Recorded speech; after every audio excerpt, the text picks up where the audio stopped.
proudly presents the 2021 WrestleMania 37 debate.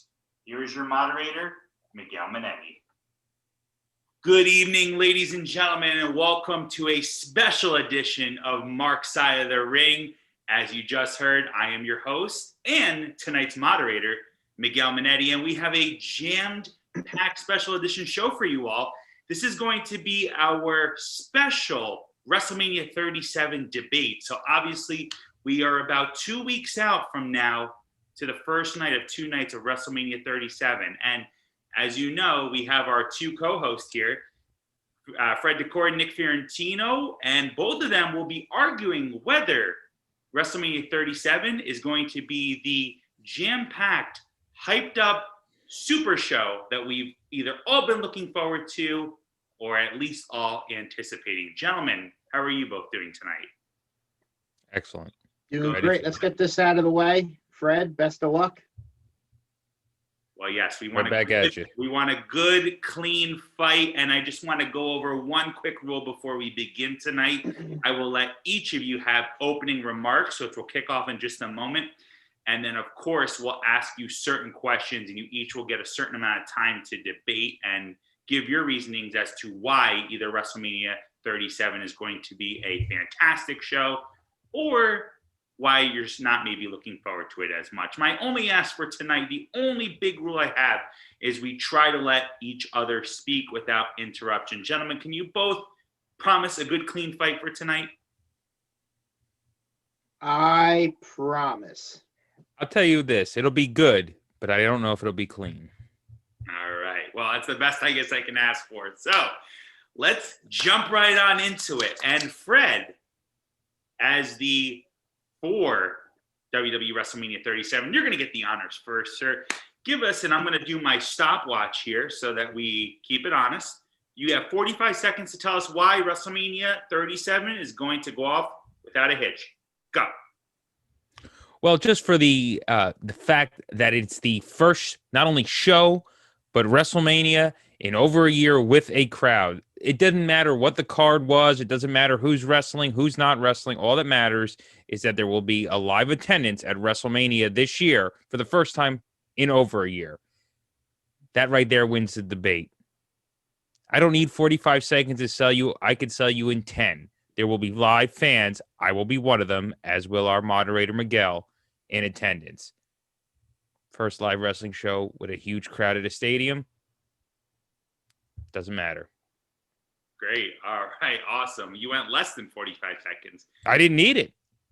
Impressive. So let's reset the clock here. Nick, the man who is maybe not looking forward to WrestleMania 37 as much. Nick, tell us why you think, as of today, it's a letdown. Go.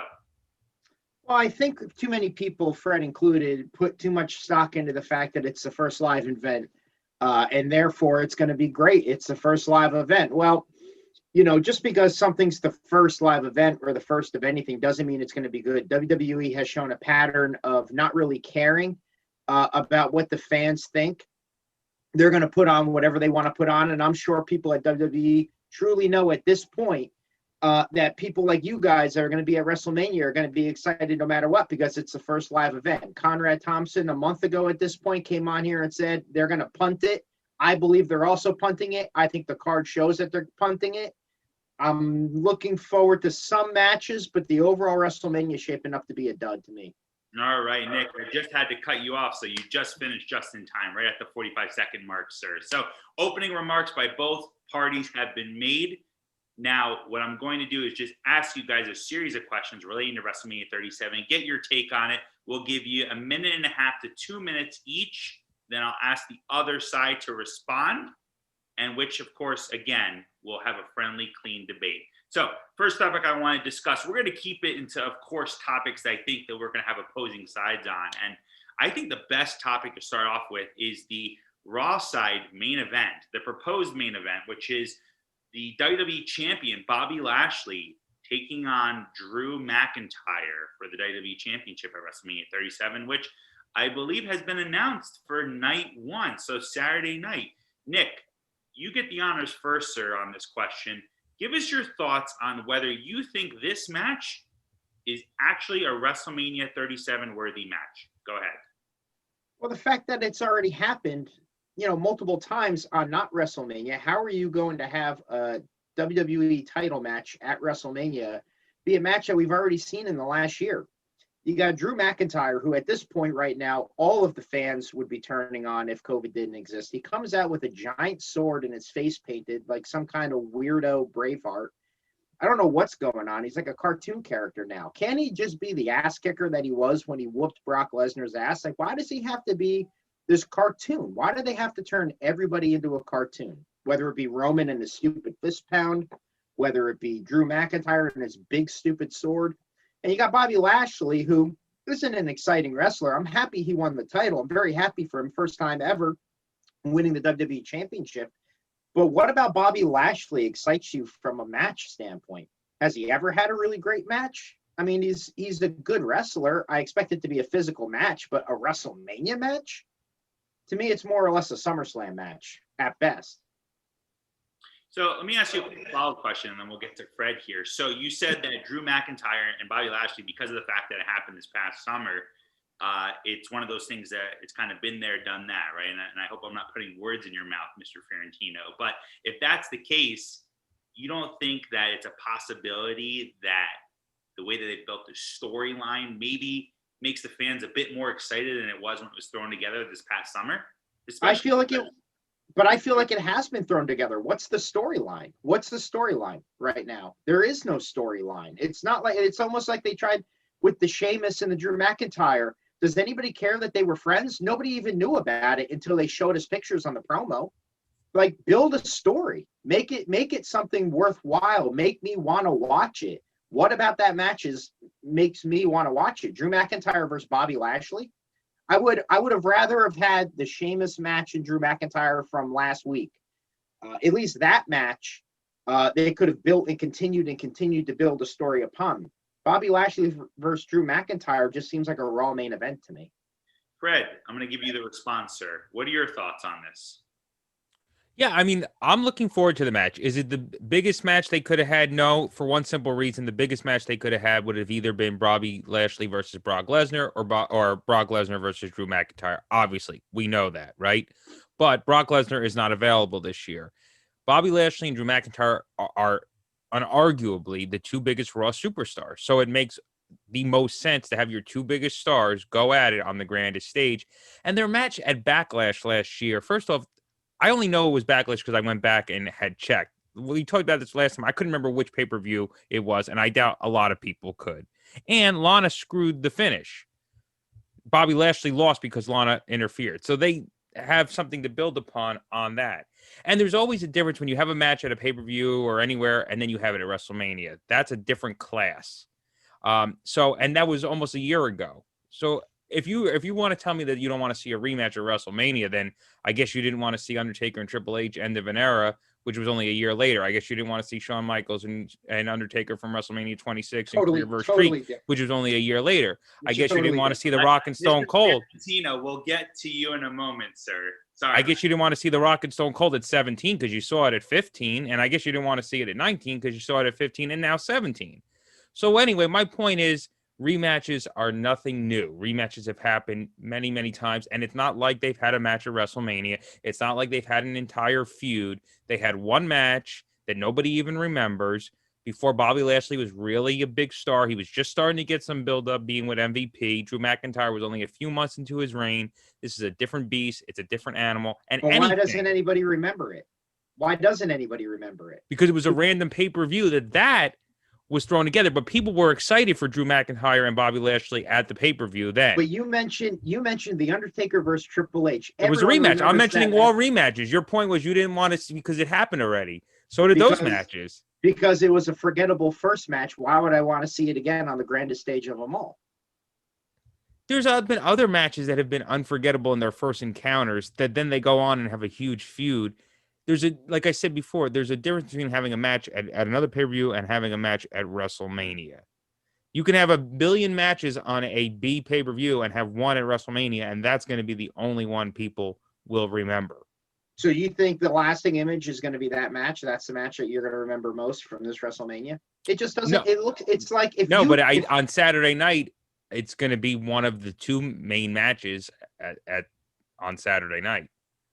if I just woke up from a coma and I was never alive, for the entire COVID experience or anything like that, and you said, Nick, look at this match, WrestleMania 37. You got Drew McIntyre versus Bobby Lashley. What are your thoughts? My initial thought would be, well, that's going to make one hell of a U.S. title match.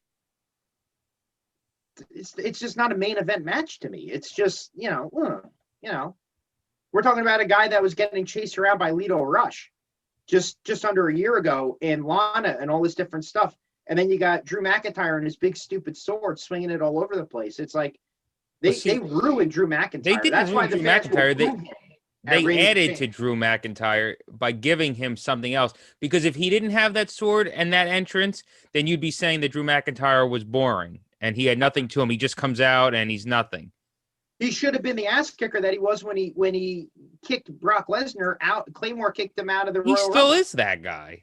Now he's cool cats and kittens with a giant sword. He actually said that almost a year ago when he was first starting into his run. That was right in the beginning of COVID. Brutal. So he actually said that line when Tiger King was hot, which was about a year ago. I want to ask a follow-up question. Fred, I'll ask it to you. You think that, and obviously we don't know these things, but do you think that Vince McMahon knew a while back that Brock Lesnar wasn't going to be able to partake in WrestleMania this year? And if so, did you think that he had enough time to come up with maybe a compelling main event on the Raw side, knowing he wouldn't have Brock on his side for WrestleMania up his sleeve this year? Well, I think he had to have an idea that Brock wouldn't be available. As far as we know, he's not even under contract. And with everything with COVID, coming, into the States from Canada is problematic. He maybe could have pulled something off, but who knows if Brock even wants to come back? We don't even know that. You know what I'm saying? So even if he could, we don't know. So I'm going in thinking that Vince knew Brock wasn't going to be there.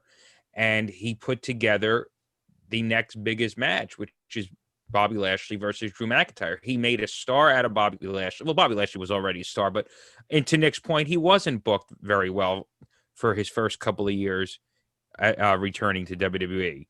But he has been for the last year, ever since aligning with MVP.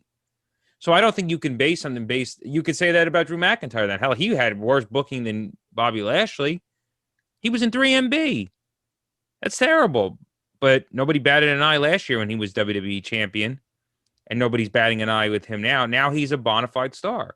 Sure, Bobby Lashley had some bad booking in the past, but that has nothing to do. That's not on him. That's not Bobby Lashley's fault. And he shouldn't be held accountable for that. He only was doing what he was given. Nick, And now he's doing what he's given, and he's doing a great job with it because he's being given good stuff. So, I think there's no other main event that is worthy besides Bobby Lashley and Drew McIntyre on the Raw side right now. AJ Styles, Seth Rollins. They had that. Oh, you wouldn't want to see that. You saw that at TLC. That's a rematch. Nobody wants that. I'd still rather see AJ Styles fight anybody but they decide to put AJ Styles and Famous Amos in a tag team, which nobody well, I'm sure we'll get into that too. His name's Amos, and he's having his first match at WrestleMania. Okay, well, tell him that I said hello. You're clearly friends with him, so. Nick, I'll ask you a follow-up. To Fred's point, what's the match that you think they should have booked on the Raw side of things? The main event of Monday Night Raw. What do you think should have represented the main event of Monday Night Raw? Because to be fair, what Fred said earlier, right, and what you actually said, you say there's no reason for rematches. We did see Drew McIntyre versus AJ Styles just a few months ago. That's not what I said. Okay, well, clarify, sir. Clarify for the people. What I said was nobody wants to see a rematch of an already forgettable first match. The difference between that and when you brought up like Shawn Michaels and The Undertaker from WrestleMania 25 is it's the only thing anybody talked about. So, of course, they wanted to see it again.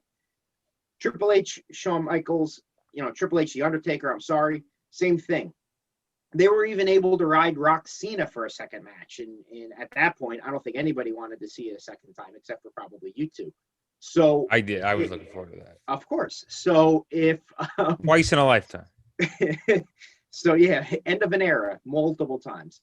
But my point is, if the first one's forgettable, nobody wants to see the second one. The Godfather 2 came out because the Godfather 1 was great. Was there a Good Burger 2? I don't recall seeing a Good Burger Part 2 because Good Burger 1 was fucking dumb. That's the point I'm trying to make. Rematches are fine if the match is something that I want to see. AJ Styles versus anybody is a match I want to see, so put him against Bobby Lashley. Fred, I'll give you a chance to respond to that. Well, I'm kind of resenting the fact that Nick is saying that match at Backlash was forgettable. Let's remember that match took place at the Performance Center in front of no one, okay? They didn't get a chance to have a real match. That was, anything that was booked at that Performance Center from March through August, and hell, I mean, even the Thunderdome, honestly, but I'll give that a little more leeway.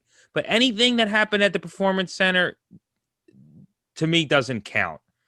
You can't say that Bobby Lashley and Drew McIntyre, their match that they had at Backlash, is indicative of a match that they're going to have at WrestleMania. It's two different beasts.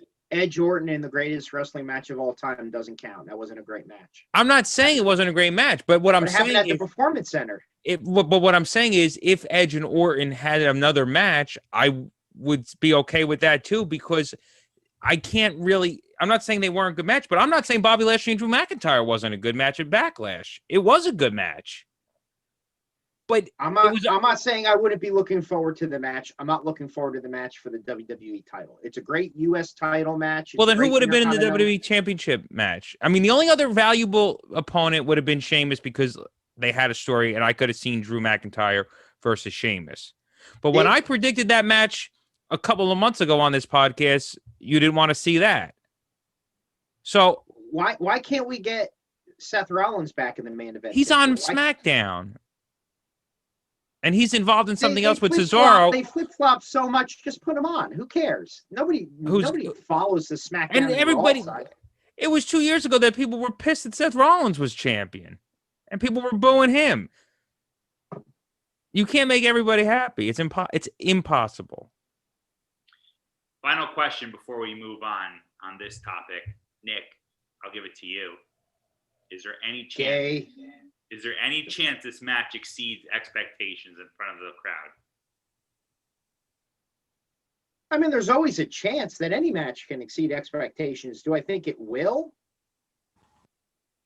It's kind of like we'll use the glass ceiling phrase. Like, this match to me has a glass ceiling. It could be really entertaining for what it is, but the fact of the matter is, it is what it is. And what it is a mid-card match. So could it be a great match? Sure, it could be a great match. They're both physical guys. They both look good. They're both believable ass kickers. But does this match excite you from a main event standpoint for the WWE Championship when we know that this same championship was defended at other WrestleManias between Shawn Michaels and Stone Cold Steve Austin, or The Rock and Stone Cold, or Cena and The Rock, or the litany of other characters, other performers who have fought for the championship? And then at WrestleMania 37, the first WrestleMania we're getting with live people is Drew McIntyre and Bobby Lashley. Well, a lot to think about. But we have to move on, gentlemen. We're going to talk about our next topic here. And Fred, I'm going to obviously let you go first on this topic. So we have the Fiend versus Randy Orton looking like, and nothing, I don't think, yes, I'm sorry. It has been made official as of right now. It is an official match. I can't remember if they said night 1 or night 2, but the Fiend, night 2, right? Okay. So the Fiend versus Randy Orton, night 2 of WrestleMania. This match may be in front of a live crowd, but it also may be cinematic. So this is a 2-part question. I'll let you answer both. What are your thoughts of this feud leading up to it? Which I know the answer, but say it for the live audience, or for the audience that's watching us. And number 2, would you be disappointed if it ends up being cinematic? So to the first question, I am very much looking forward to it. Honestly, it's probably the match I'm looking forward to most out of the entire show. The simple reason, story. They've built a great story going back a few months. I love long-term booking. I love long-term storylines. This one has it. And I am impressed that they kept Bray Wyatt off of TV from December until March. For WWE, that's amazing. And in the wrestling world, that's 3 months. 3 months in the wrestling world is almost like 3 years. You know what I mean? It's a long time to have somebody off of television, but they did it. They put him back 3 weeks before Mania. That's perfect. Enough time to build a storyline. I love the new look to the Fiend. I think Alexa Bliss did a fantastic job throughout, basically carrying the storyline with Orton, in Bray's absence. Yeah, it's got hokey things to it, but I love that. The hokey stuff is what I love about the feud. Okay, if you look down at the 8 matches that are booked for WrestleMania, they're all matches. We have our storylines, guys versus guys, girls versus girls, titles, whatever. They're all this. I mean, in the end, it's all the same, right? This is the only one that stands out as something that's out there. It's different. Plus, I love part of Bray Wyatt's character as the Fiend is him going against people that wronged him in the past, right? We've seen it before with Seth Rollins. We've seen it before with John Cena. We've seen it with Braun Strowman, multitude of guys, and now we're seeing it with Randy Orton. It started, in the winter, around going into TLC, paused, and is picking up going into WrestleMania. With that being said, if it is cinematic, which I don't think they'll do any cinematic, I'm not saying it won't have elements in it. If you remember when they had their match at 33, they did that. It was kind of ahead of its time, really, doing the stuff on the ring. Like there was like yeah, I remember some kind of ants or some shit in the ring, and yeah. So can I see stuff like that happening? Sure, and I think that would fit because of the story that this match has been surrounded by out there stuff. So it would only make sense to include that in your match.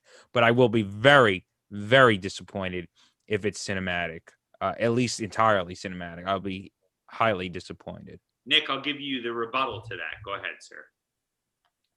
I would love to argue with them, but I think it is going to be cinematic, and if it is, it's pointless to me. Why can't they just have a real match? I was going to reference the one that Fred talked about, where they changed the ring into, bugs, and they did all these different things. Like, why can Bray Wyatt just not have a normal match? I don't understand. Why does it have to be a Firefly Swamp match or a Funhouse match or some kind of dumbass gimmick match? Like, I don't want to see any more cinematic matches. I just want to see Bray Wyatt, the Fiend, fight Randy Orton. That's what I want. Do I like the overall feud? I like both wrestlers a lot. They're probably two of my favorites that are still on roster right now. And I thought Orton did a great job on Stone Cold's podcast, if you haven't checked it out. But I just think there's certain elements of the feud, and I'm sure Fred's rebuttal will be Undertaker related. You can't set a man on fire on national television. It's just stupid to me. Like, I understand they set Undertaker's casket on fire, but the Undertaker wasn't in it. You know what I mean? Like, everybody knew he wasn't in it because when they put the extinguishers out, they opened the casket and the Undertaker wasn't there. More mind games. They literally put a dummy in the middle of the ring and then set him on fire. That to me is just stupid because everybody knew it was a dummy. It looked like a dummy. It didn't look real. That turned me off to the whole thing. They've brought me back a little bit, but I still go back to the fact that they set the dude on fire. I mean, it's just kind of stupid. They could have done a million other things to make it work. Do you think that the hokiness is a little too much in 2020, 2021? I'm not against hokiness because we've seen The Undertaker do shit, and I think it's cool. It's just, it really is just the setting on fire. That to me was just kind of just turned me off. Sometimes it's just one thing for me to kind of be like, all right, pass, I'm done. And that was it for me. I mean, we saw hokey stuff in the Alexa Bliss match against Randy Orton, which you predicted Alexa Bliss would win. Nice job out of you, Miguel. With Randy Orton walking towards her and then the flames come up.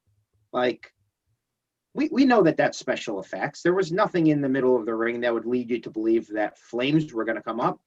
And then, the camera thing dropping or the lights dropping and almost crushing Randy Orton. That's shit they're not going to be able to do with you two goons in attendance. So I'm not necessarily sure what mind games they can do I have some theories. I mean, and I don't want to spoil anything. This is a spoiler-free show, but the Fiend. He could have some backup. He could have some friends. I don't know. But I am excited to see where the feud goes. But to me, it's like, and we've seen it before. It was a good match. They shouldn't have let Orton win, but we can have a whole nother podcast on matches that Bray Wyatt should have won at WrestleManias that he got screwed out of winning. So, Fred, will this be the match of the whole weekend between the two nights, you think?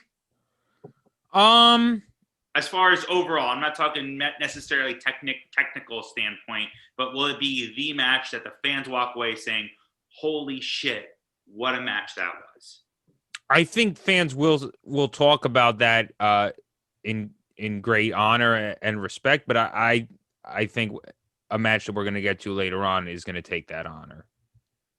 All right, and Nick, it's gonna be a cinematic match. So how are people? They're not gonna put a cinematic match on in the first crowd with two goons there. So what if they do?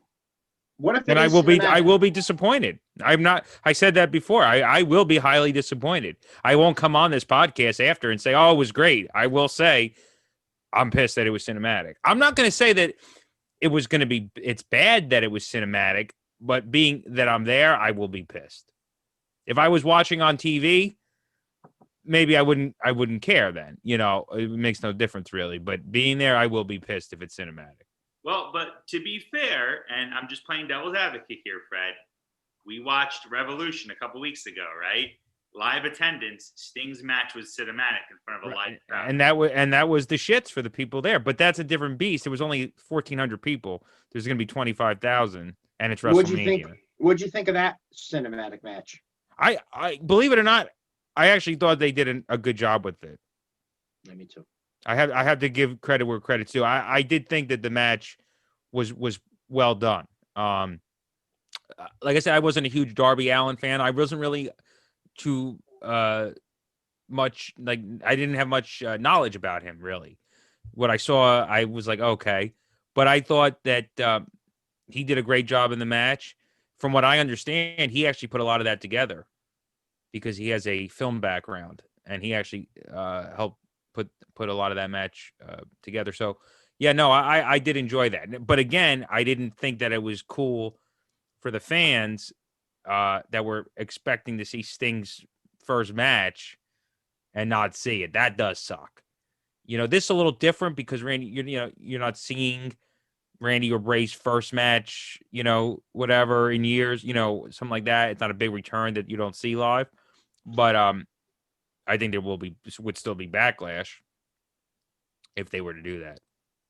Well, so far the debate has been pretty friendly, but I have a feeling we're about to turn up the heat just a little bit here. So I want to move on to our next topic, gentlemen. And Nick, the question goes back to you first, and our next question here that will probably be highly debatable, and that's the fact that we're lacking the part-timers, the stars that built WrestleMania, right? So again, I'm a non-partisan, just a completely down the middle person for this debate here, but we have no Triple H, no Undertaker, no Rock, no John Cena, no Brock Lesnar.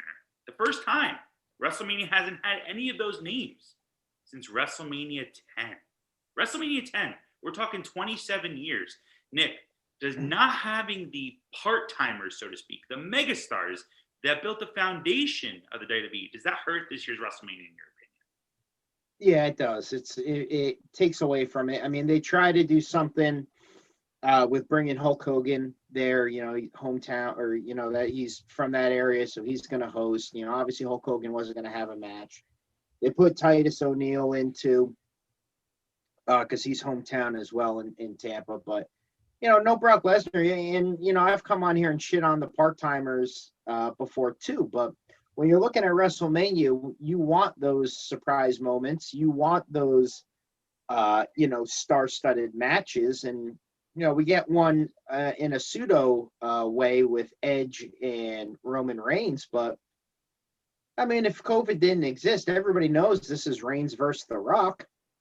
Everybody knows that Triple H is going to have a match. Everybody knows that John Cena would be there. Everybody knows that these guys would be involved. So, to me, it does take away from it a little bit. And I think WWE knows it takes away from it a little bit, because if all of these guys were around, we all know that Bobby Lashley and Drew McIntyre wouldn't be the main event for the WWE title. It would have been something different with one of the bigger stars. Like to Fred's point, might have been Brock Lesnar against Bobby Lashley. We don't know. I don't blame WWE for it. There's nothing they can do. I'm sure they attempted to get everybody they could get. They know it's WrestleMania, but 25,000 fans is 25,000 fans. They've already got your money, so at this point, it really doesn't matter who's on the show. You two are going regardless. So, to me, it does take away a little bit. It still feels like we're getting close. There's light at the end of the tunnel, of the COVID tunnel, but we're still very involved in this COVID thing, and I think the card kind of shows that. Fred, I'll give you the for a rebuttal. The part-timers, the megastars not coming to WrestleMania this year hurt the card, in your opinion? Yeah, no, I mean, unfortunately, Miguel, I know you were expecting a big heated debate on this one, but I have to be honest with you. If there's anybody that's an advocate for the part-timers, it's me. I don't care what anybody says. I love seeing the old-timers. Then I take it back. Fuck the old-timers. This should be the current roster. And people that complain that, the old-timers are taking away the young guys' time, fuck the young guys' time. They're obviously not good enough because the old guys have to come back and sell the pay-per-views. Well, Fred, I'm going to have to interrupt you really quick, and not to throw you under the bus, buddy, but you go on every single week, right? And again, I'm staying neutral. I'm not, my real friend. Mm-hmm. You come on every single week and you defend the current product, tooth and nail. Monday night, but Friday Night SmackDown. Wait, hold on, let me finish. Yeah, no, Friday Night SmackDown, and it doesn't have any of the current part-time stars. So I'm surprised that your stance isn't that we're letting the actual talent shine. Besides Edge and Bad Bunny, we're letting the current roster shine. I'm accepting it because of the situation. And like I said in the beginning on my opening statements, it's the first show with fans. It's WrestleMania at a stadium. I don't give a shit what the card is, to be honest. And I don't think many people do. It's circumstance. But no, I am a big believer in bringing back the old timers for WrestleMania. I always have been. I think that's what always made Mania special in the last 10, 12 years, was the old timers, the part timers coming back for that match. I know it had its detractors, but I wasn't one of them, and I'm still not. With that being said, I'm not mad that they're not a part of it this year. I understand the circumstances. I'm happy that WWE is allowing their younger stars to have a spotlight that maybe they wouldn't normally have. I don't think it's a bad thing. But I'm at the same time, if it were the other way around and the part-timers were involved, then I would be just as happy, if not happier. But I'm accepting what we're getting because it is what it is this year. And I don't care. I think the only way you're going to get a big fight out of me and Fred is if Fred on this podcast says that the Great Khali deserves to be in the WWE Hall of Fame. Well, then you might get a fight. Well, wait, we'll get there, but we're gonna get there. But no, we're just cooking here. Yeah, no, I mean, I want to fight that, but I can't because I defended Goldberg for the Rumble, right? So obviously, right there, that tells you how much I appreciate the old timers. I love nostalgia. Legends Night on Raw, if they did that every week, well, that would maybe, wouldn't make it special. But I love I love seeing old timers. It makes me feel good. So, am I upset that Undertaker's not? Well, of course. I've come to terms that the final farewell probably was just that. Triple H not wrestling. I don't understand why. Last year he wasn't fitted into the card. Okay, fine. But this year, being that there were no other part-timers, I am very surprised he's not wrestling. I like to think because he wants a capacity crowd, but that's just my own. Yeah, but if anybody, it's selfish like you. If like Rock, I mean, I don't know if he was. The rumor was that it might be Rock and Roman at 37 when it was originally going to be in LA. We don't know if that was really true or not. We don't know what his schedule was. But it is still a rumor for when they do go to LA for 39. And I think they should save it for LA. There's no reason not to. I don't know if you could draw that for 2 years, though. You're going to draw for 2 more years? Yeah, I mean, they don't need, I mean, they're not having a feud. They're not carrying a feud for 2 years. Yeah, mean, but I just think Rock and Cena carried a feud for 1 year, and they were barely on. Rock was barely on TV. That's different. He was a big time match. I just don't know if they can keep Roman Reigns's heat. Well, they got to give him good opponents. They got to feed him good guys. That's pertinent. He has to have good challengers. I wouldn't take, honestly, I wouldn't take the belt off of him for 2 years. I would do it in Dallas. It's going to be a zillion people. And, Dallas, like Conrad said again a month ago, everybody's going to be sitting next to each other next year in Dallas. I mean, maybe they do it in Dallas, but that SoFi Stadium, they want to, that's going to be just as big. They want to throw a major, match at that show. Rock in LA makes sense. I'm not saying it doesn't make sense for Dallas. Dallas is huge. AT&T Stadium. Definitely. No doubt about it. But I don't know. We'll see. We do have other topics to get to. Yeah. Make sure that we address them. So this is a great segue, though, talking about fans. The next topic I want to talk about, and Fred, you will get the first dibs on this one. Will crowd participation at this year's WrestleMania 37, again, the first live attendance with thousands of wrestling fans in over 1 year for any wrestling company, will that dictate how the show goes? And what I mean by that specifically is, do you feel that the crowd will they be as energized as they are? Will that make WrestleMania be kind of pumped up spectacle that we're all hoping to expect? 100%. The crowd is the part-timers returning at this year's WrestleMania. Honestly, I mean, I think I just thought about it right now, but we didn't need Rock or Taker or Stone Cold or Cena or anybody, because the biggest star is returning, and that's the fans. That's an interesting point. Nick, do you feel that the crowd is Fred putting too much emphasis on crowd reaction this year to overcompensate for the card, maybe? Before Nick, I just want to state, for the whole last year, how much time does this guy get? All we've said. Time. No, I'll give up my rebuttal. I'll give up my rebuttal because I'm going to say right now, all we've said for the last year is, but without the crowd. Oh, but without the crowd. Yeah, but if there was a crowd. Yeah, but if the crowd. All you've heard for the whole fucking year. I'm like Joe Pesci in Home Alone. Is about the crowd.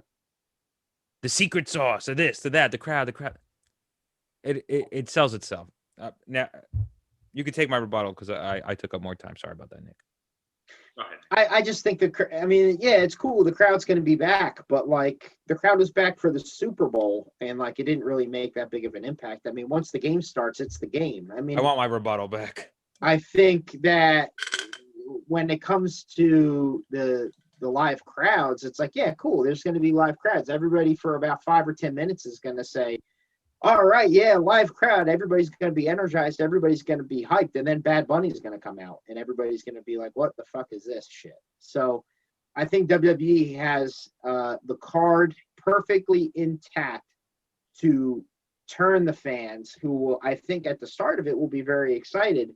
And I believe it's only a matter of time before they start to boo and they start to, it might be around the time Shane McMahon jumps off something for the 8,000th time against Braun Strowman. I'm not sure. But, at some point the crowd will turn.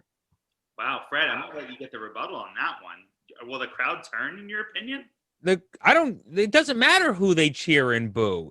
The fact that they're making noise is all that matters, and it's not piped in noise. That's all that matters.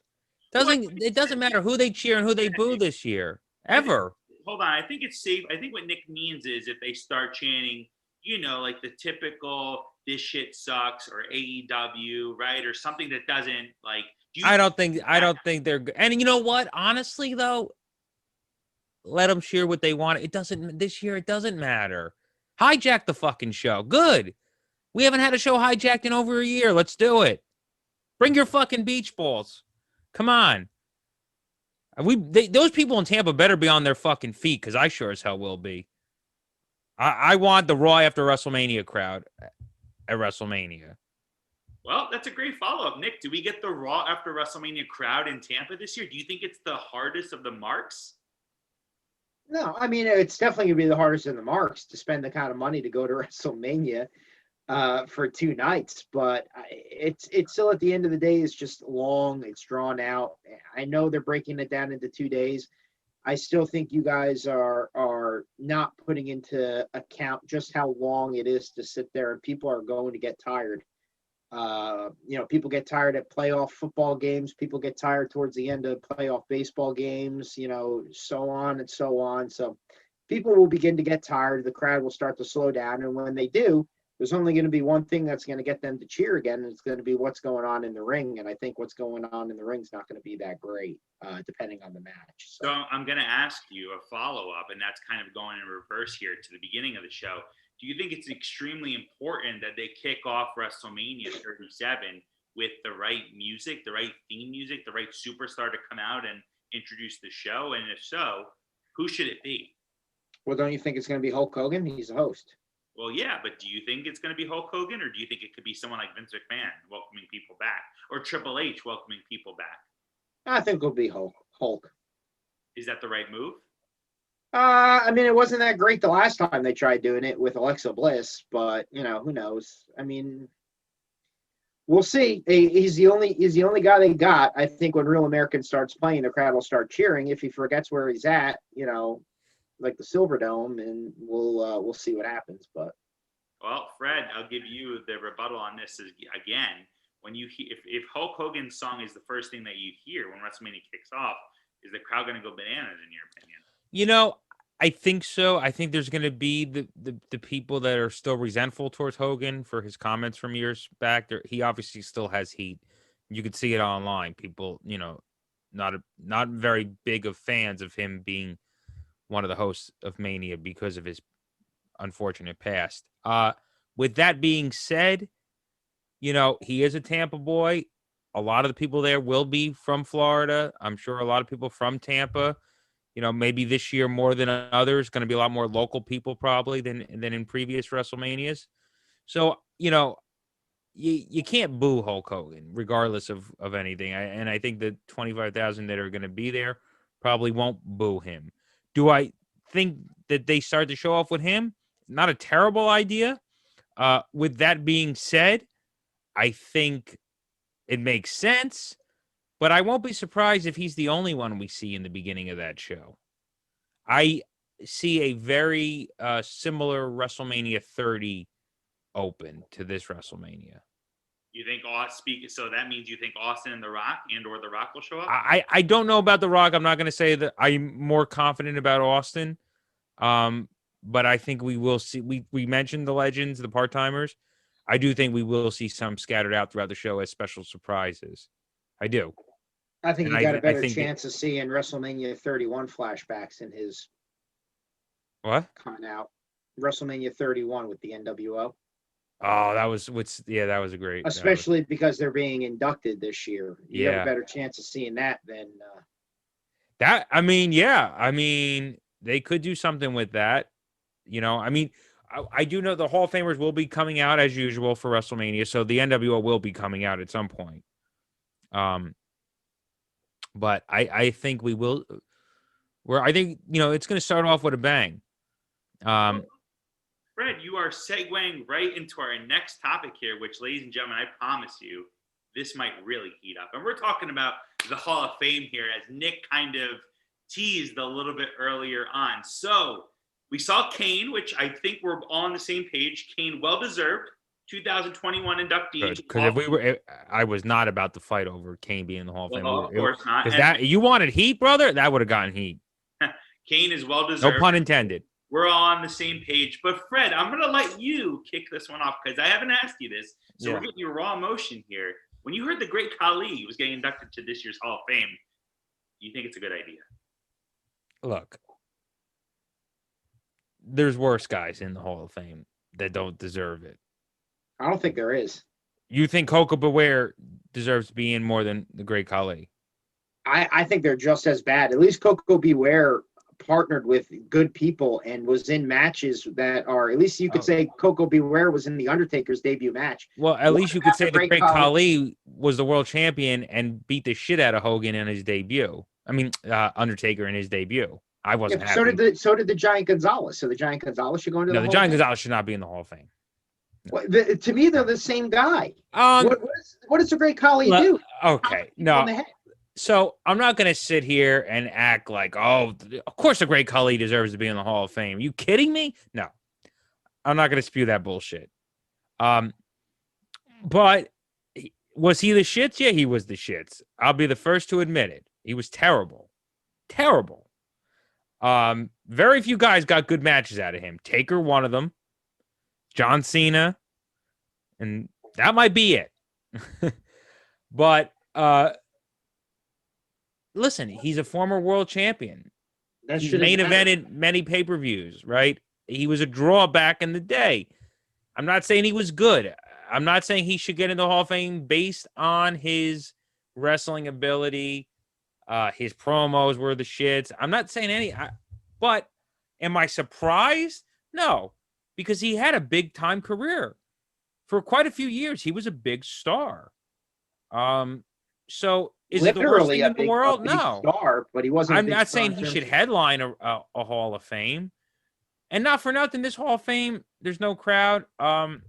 It's a little different, which I am. At the same token, I am disappointed that Kane is getting inducted this year in front of no people. And same can be said for the 2020 class. We know Batista's not going to be inducted anymore, which I'm glad. Good. I'm glad Batista can't make it. Save it. But I'm pissed that the NWO is going to get inducted in front of nobody. I'm pissed that the British Bulldog is. Hell, even the Bella Twins. Okay? I don't think any of these Hall of Famers should be inducted in front of nobody, but that's another debate for another day.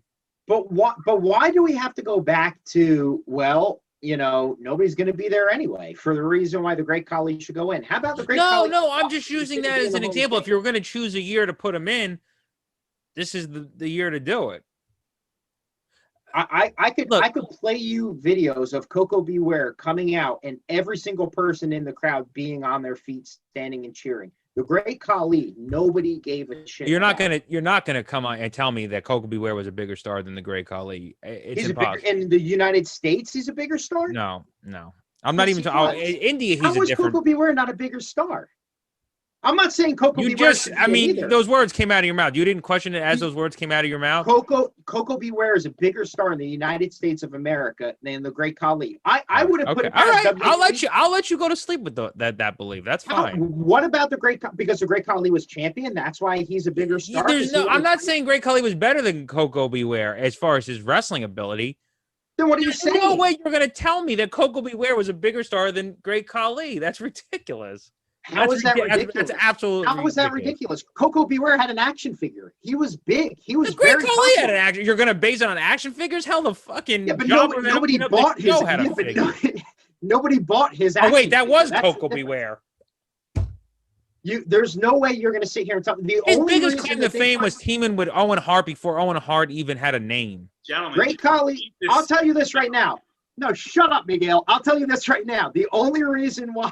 Wow, that's how you talk to the moderator? The only reason the only reason the Great Khali is going into the Hall of Fame is to stick it to the Big Show, who feuded in real life with the Great Khali, and they decided, we'll put him in as one last jab to the Big Show. Oh yeah, ribbon on the square, right? Since the Big Show went on Talk Is Jericho and shit all over the company, even said at the end of it, Chris, we know when to jump off of Titanics, don't we? Ha ha ha. I mean, that's what the Big Show said. So what better way to stick it to the Big Show than to put the Great Khali's bum ass in the Hall of Fame? Okay. Wow. Fred, any additional comments? First off, in Big Show's defense, he didn't shit on the company. He explained what happened to him that he resented. Fred, things that he was told. He literally compared the WWE right now to the Titanic. I think he called it a sinking ship, to be honest. Yeah. His exact whether he's And at this is taken out of context. I have to go back and listen to that. That doesn't sound like the context. It's literally the last thing he says on it. He says, "Oh, Jericho says, oh, we followed each other to 3 companies," and Big Show comes back and says, "Oh, I guess we know when to jump off of sinking ships, or I guess we know when to jump off of Titanics." That's what he said. He was making light. He wasn't being serious. He was making light of the situation because they left WCW and he's making a joke. You're going to take it literally, but okay. I'm not going to take it literally. They didn't induct the Great Khali just to get back at Big Show. That is the most ridiculous It's thing. a lot better reason than going through the Great Khali's resume as to why he should be in the Hall of Fame. I don't think so. Not when you're a former world champion. Who cares that he won the world title? He's not good. Nick, is the Great Khali the worst inductee in WWE Hall of Fame history? No, Drew Carey is, but he's a close second. Fred? No, I think. Well, no offense to Coco, but Coco is up there as a terrible inductee. I won't include the celebrities. That's a different. That's the celebrity wing, as they like to. I would agree with Fred. Coco Beware doesn't belong. Neither. See, to me, I know some people don't think the Godfather should. He would definitely be on the lower tier, but I think the Godfather. Yeah, I think the Godfather deserves. I mean, hell, he was popular. He was one of the hottest acts of the Attitude Era. Plus, he ran multiple gimmicks throughout, whether it be Papa Shango was huge. Then he was Mustafa, the fighting machine. And then, and then he was the Godfather. So to me, he's definitely a Hall of Famer, although he'd be at the bottom of the list. I mean, there's the best of the best, and there's the bottom. I mean, you have to look at the Hall of Fame. Right. You have your headliners, you have your big names, and then you have guys that round it out. And they're not all on the same level. You know what I mean? Obviously. Just like they weren't on the same level when they were on the show. Right? There's main eventers, there's mid-carders, there's openers, there's all different levels to it. And same with the Hall of Fame. The thing with the Hall of Fame is they all go in together. You have your headliner, but then the rest, it all merges together. But yeah, you have to classify. I mean, you can't put them in the same, same category. You can't say Stone Cold and Godfather, like they're both in the Hall of Fame. Sure, but there's a difference, right? I mean, and the same being said for Great Khali. I'm not saying that Great Khali is on the same level as guys like, Sting or Kurt Angle or Bruno Sammartino or Hogan or Piper, or shit like that. I'm not saying that. He's not, top tier Hall of Famer, or what do they like to say? Well, first ballot Hall of Famer, right? That's what they always use. He's not by any stretch of the imagination. I'm not trying to sell you that Great Khali is, the cream of the crop. But does he deserve his spot in the Hall of Fame? Yeah, I think so. Who is it hurting? It's not the end of the world. It's hurting the legacy of the Hall of Fame. Why is he going into the Hall of Fame? Why do you think he's going into the Hall of Fame? Because of name value, and he did leave a mark. He did leave a mark. You can't say he didn't leave a mark. I know I was being funny with the Big Show thing. I think he's going into the Hall of Fame to get people from India to watch. Apparently, he's like the Hulk Hogan. Well, and that's why they put Mil Mascaraz in 2012, because they were really trying to get big into Mexico. Yeah, but Mil Mascaraz was probably, he's not a WWE Hall of Famer, but Mil Mascaraz was a professional wrestling Hall of Famer. Yeah. I just don't look at the Great Khali as a Hall of Famer. I mean, I guess if you go ahead. I was going to say we could go on all night about the Great Khali, but let's move on to our final topic before we sign off for the night. And this one should be interesting too. When WrestleMania 37 is all said and done, will it go down in history as one of the greatest WrestleManias of all time, or will it go down in history as one of the worst WrestleManias of all time? Nick, I'll ask you that question. It's definitely not going to go down as one of the best, but I think it probably will fall middle of the pack. There's some pretty bad WrestleManias. I mean, I would say there's 37. 11. Yeah, there's 30. You can name a lot. There's there's 37 WrestleManias, so I don't think it will be top 10. I'm not sure if I would necessarily say it's going to even be top 15 or maybe even top 20. I think if I had to bet, I'd bet it'll fall somewhere in the bottom tier.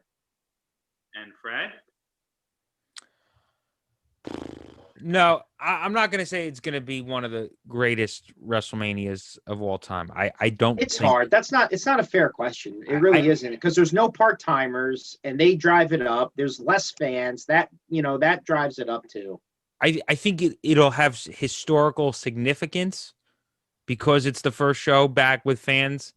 Going back to my opening statement, that's the selling point to me. This WrestleMania, it's going to be different. It's not going to be like WrestleMania of the past. Not going to be like WrestleMania of the future. It's kind of like last year where it was its own thing. This year it's kind of going to be its own thing. It's kind of, in its own little territory. With that being said, I do think it will be regarded as a great show, and a memorable one for sure down the road in years to be. And also, sometimes when a show doesn't have that much hype behind it and isn't so much looked forward to, it can sometimes be, better than expected, and a lot of times is. So sometimes those pay-per-views that you were like, God damn, I wasn't that crazy for the pay-per-view, but that show was amazing. Wow, that was really good, because your expectations were here and then it exceeded it. Whereas if you go to a WrestleMania that your expectations are so high because it's supposed to be so huge and so big and there's so many large matches that you're looking forward to, and sometimes they can succeed, but a lot of times they fall a little short. So I think if we're starting with the expectation here and they do that, then they're at a better spot. Really, they have more room to grow than if there was this huge hype that people were ecstatic and it fell short. So I think it's going to be better than people expect. But again, the most important thing, the fans being back, whether it's limited or not, it's going to make a world of difference. Well, so I think, to quote the great Vince McMahon, not the great Khali. I thought he was going to say the great Khali. To quote the great Khali. Oh, no. To quote the great, that one made me pop. To quote the great Vince McMahon, I think he's always said it's not how you start, it's how you finish, right? And obviously, we'd be remiss without talking about the mega main event, which as of right now is still Roman Reigns versus Edge for the Universal Championship. It's night 2, and I believe it'll be the final match. But I also believe that Daniel Bryan is officially going to be added tomorrow night. We're recording this on Thursday. Tomorrow night on SmackDown, it'll become a triple threat match. So could we see the miracle in Tampa, just like we saw the miracle on Bourbon Street with Daniel Bryan becoming Universal Champion? Is there a chance we see that, Fred? No. I think Bryan will get added, and I'm not against it. On one hand, I did want to see Edge and Roman one-on-one. As much as I love triple threats, and there's been great triple threat matches at WrestleMania before, I kind of did want Roman and Edge one-on-one. And that's nothing against Bryan. I'm not mad that Bryan is going to get added, possibly, and most likely. But I think the reason Bryan will get added is for two simple reasons. One, he's been involved in the storyline. And two, to take the pinfall. Right, 100%. Or Roman. 100%. And that's the thing that pisses me off more than anything. I was waiting to see if you were going to say that. That's the reason. And that's what pisses me off for two reasons. Number one, Daniel Bryan, this is what they do to Daniel Bryan time and time again. He's like the genesis of when, the revolt against, WWE bucked the system, because they continue to put Daniel Bryan in situations that he doesn't deserve to be put in. Why does he have to take the pinfall? Why does Edge have to win the title? That to me it telegraphs the fact that Edge is going to win the title, to me. Now, I could be wrong. I'm not reading spoilers. I like to be surprised when it comes to that kind of stuff. But why would they add him to a match unless, A, they didn't have anything for him, which is possible, but I find it hard to believe you don't have anything for Daniel Bryan. although it's WWE. And 2, because they don't want Roman Reigns to take the pinfall, because Roman Reigns and The Rock is money, and it's going to happen at some point. So you're going to take the title off him, and how do you do that? You do it by having Edge pin Daniel Bryan. And to me, that's the biggest shame of all. Do you agree with that prediction? And we're going to obviously get to our official WrestleMania 37 prediction in 2 weeks' time. But Fred, just kind of looking at it now before we even know if Daniel Bryan's added, do you think that's the finish that you believe will happen? No, no, not at all. I don't think necessarily that Edge is going to win. I won't be surprised at all if Roman keeps it. But again, for Bryan to be beat by Roman. So while me and Nick agree on Daniel Bryan's reasoning for being there, we don't necessarily agree on who's going to be the reason that he is in there, right? So, I think Roman could certainly win. That makes sense. But at the same token, it makes sense for Edge to win. But it doesn't make sense for either one of them to lose. So now, how do you get yourself out of this predicament? You have Daniel Bryan do it. But, Nick is saying about, oh, this is what they do to Bryan. Is what Daniel Bryan, before this storyline, didn't even really push himself to even be involved in anything big by his choice. He was doing like bullshit for like the last 6-7 months. He wasn't really doing anything high profile. All of a sudden, he got thrown into this. But it's not this situation with Daniel Bryan from 5-6 years ago, or now it'll be 7 years ago, that he had that whole run at 30. That was different. This now, Bryan's had his time.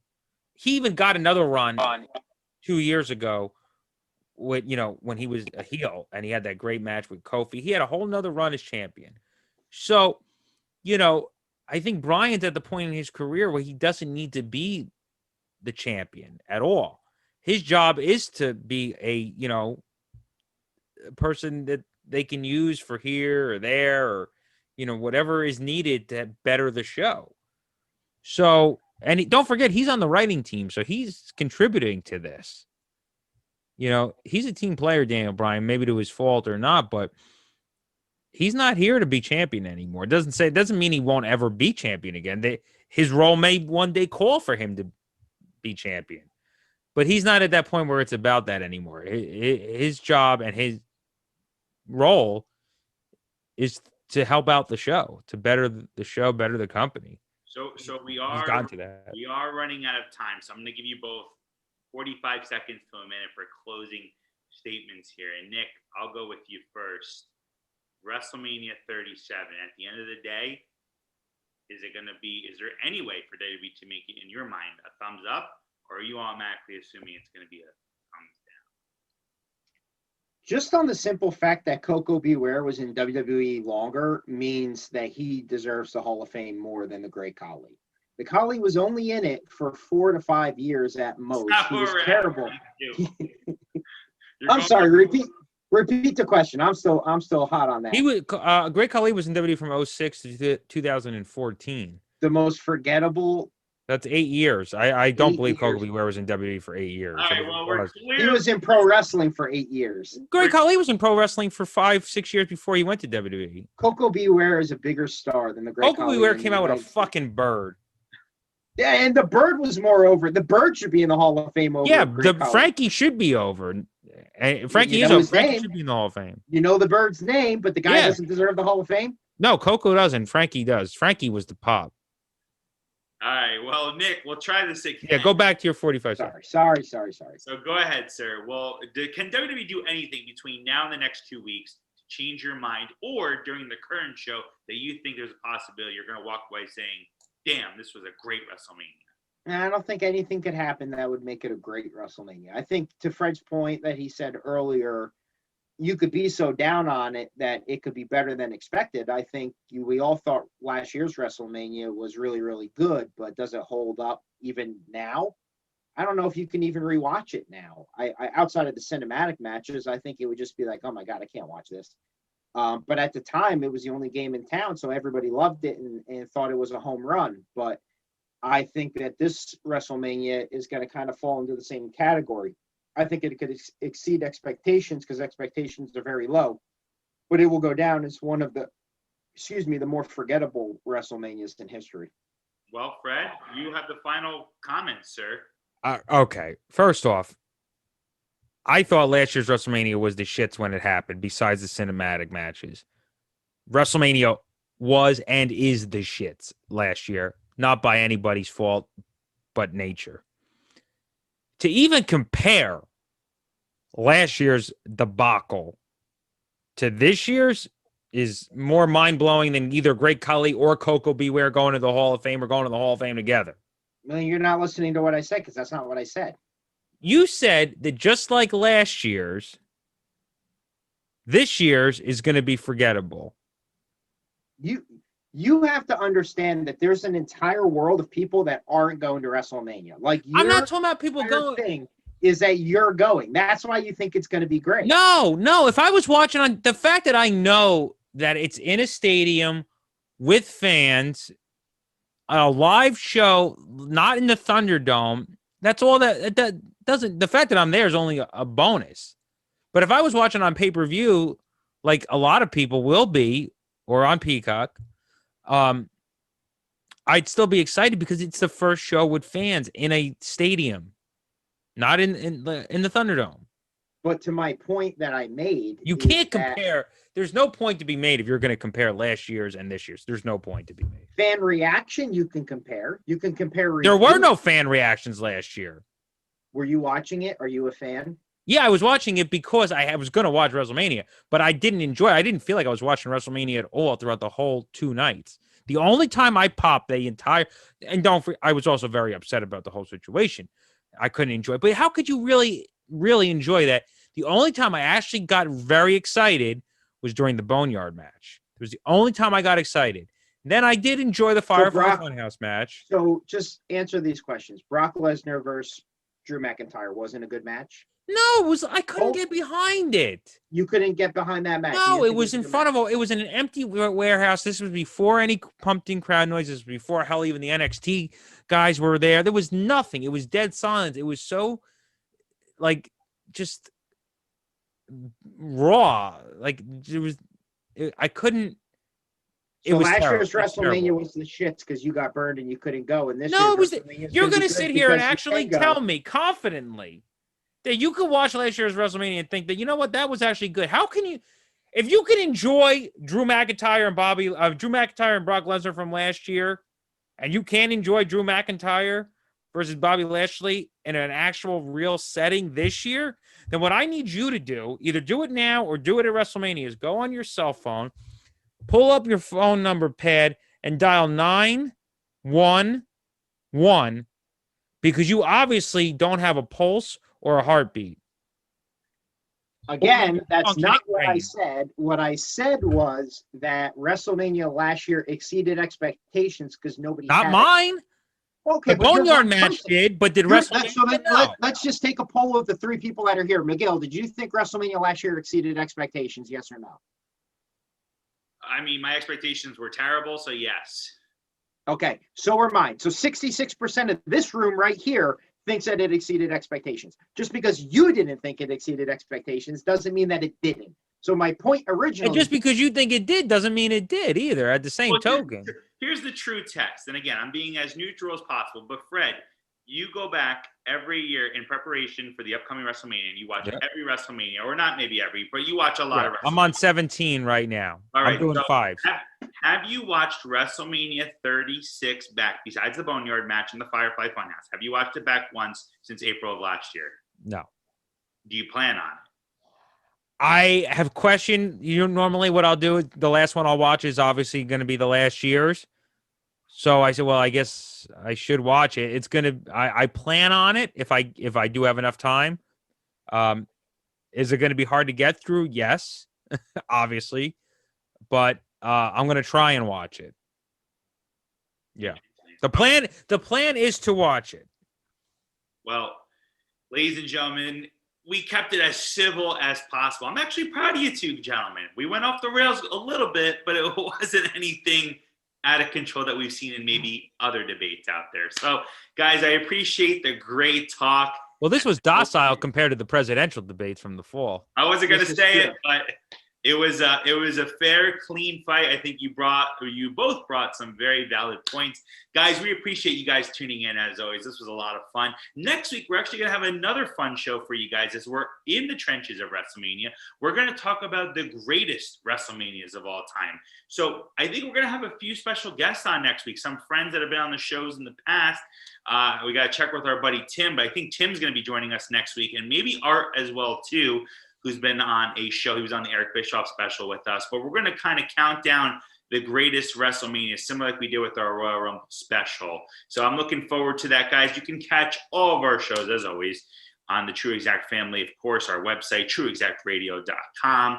All of our content on there for the TruExact show. Sharp bets and fantasy sets. Of course, Mark's Side of the Ring and the Random University you can find on iTunes. Yes, Nick repping the shirt there. Buy some merch on our website, TruExactRadio.com. Show some love to us. You can also catch our shows on iTunes, Spotify, SoundCloud, and the podcast app on iPhones as well, too. Guys, we'll be back next week. Appreciate the love, and we'll see you two gentlemen next week. Thanks, guys. Take care.